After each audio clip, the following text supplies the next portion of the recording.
to the next speaker on the list, the distinguished representative of Bulgaria. I thank you very much, Mr. Chairperson, Madam Secretary General, distinguished colleagues, ladies and gentlemen. The OSCE participating states, all of us who sit around this table today, were preparing to celebrate in 2 years' time the symbolic 50th anniversary of the Helsinki Final Act that marked the beginning of a new era of peaceful coexistence and cooperative security. The post-Cold War time has been marked by other milestones that laid the foundations of peace and prosperity in our part of the globe. Paris Charter summits and ministerials in the years to follow have left their blueprints, upgrading our OSCE acquis, strengthening the OSCE commitments and principles. Where are we today? 10 months after the war of aggression started by Russia against the neighbor Ukraine, we live in a different Europe. This Rex's Act has broken all rules of international order and is still ruining one by one the achievements of our predecessors. The UN Charter and the OSCE founding documents have been clear. Sovereignty, independence, and territorial integrity of states must be respected, and borders cannot be changed by military force.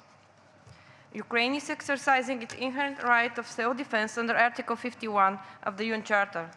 We reiterate our unwavering support for its independence, sovereignty, and territorial integrity within its internationally recognized borders and territorial waters. We will not recognize any legal entity nor annexation of Ukraine and Bulgarian territory, and Bulgaria will continue to be part of the political, technical, economic, and humanitarian support for Ukraine as long as it takes, including in the OSCE context. We urge Russia to immediately cease its military action and completely and unconditionally withdraw its forces and military equipment from the entire territory of Ukraine. Russia must act in a responsible way, contain all nuclear risks pertaining to nuclear weapons and civilian nuclear installations in Ukraine, and respect all its obligations under international law. We are deeply concerned by Russia's military buildup and aggressive posture in the Black Sea region. Russia has turned the illegally annexed Crimean Peninsula into a launchpad for further invasion into the Ukrainian territory, along with seaborne strikes by its Black Sea Navy. Moscow's expanding control over critical sea lanes of communication in the Black Sea has further restricted the freedom of navigation. The war raises also deep concerns about human rights and international humanitarian law violations by the Russian Federation, which may amount to crimes against humanity and war crimes. Documentation, investigation, and prosecution of all possible war crimes committed in Ukraine must be ensured. We support all efforts to gather evidence and document atrocities of the war, including by the International Crime Court, UN Human Rights Monitoring Mission, and the OSCE, through the OSCE Moscow mechanism, activated by a vast majority of OSCE participating states, including Bulgaria, in order to hold those responsible to account. We reiterate our call on Belarus to stop enabling Russia's aggression and to abide by its international obligations. It's shared responsibility that will require shared accountability. No business as usual is possible when a large-scale war threatening stability in Europe is waged by one OSCE participating state against another. The organization has been paralyzed by historic low-level trust and the misuse of the consensus rule. Key activities in all three dimensions of the OSCE have been blocked.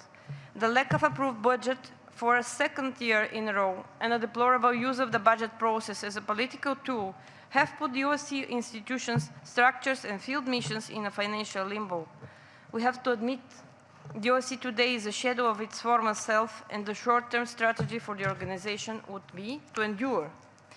Indeed, the OSCE is a peacetime organization. It cannot fulfill its mandate and be effective in a highly confrontational security environment. But we cannot just wait for stability to return to Europe.